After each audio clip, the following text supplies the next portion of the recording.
Tartza's sister, Agnes Mendez, and her daughter have been spending most of their time tracking down leads on what led up to his killing. So far, they feel it was a random act of violence. They say Tartza drank, but was never in any trouble or caused any trouble.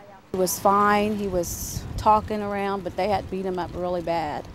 His face was all messed up. His eye, his nose.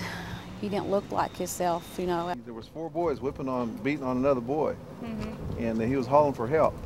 Okay, he was hauling for help. My brother just happened to be walking by. Tartza's family took us to the site where the fight happened. Garrett Tartza said witnesses told him his brother was just walking by and saw another adult male getting beaten. He tried to stop it, and that's when witnesses said Tartza took the worst of the beating. He was intoxicated, from what I understand, but not real intoxicated to worry. But he stopped to help that boy, and those other ones turned on him and whipped on him and hurt him bad.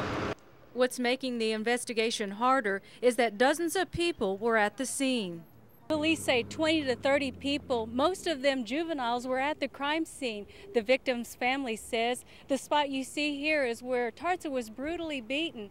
What's even more frustrating for the family is that the police department is less than a block away.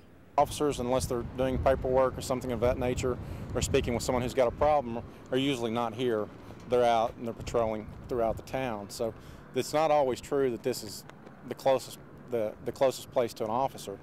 Police Chief David Edwards says Tartza walked up to this bar and they called for help. And the police were there immediately, with many of the witnesses still on the scene. Began to investigate, came up with some names of 3 juveniles and a young adult male. Those subjects were picked up, interviewed, and detained. Did he harm them? Did he say anything to them? Or, you know, I want to know why. I want to know the answers.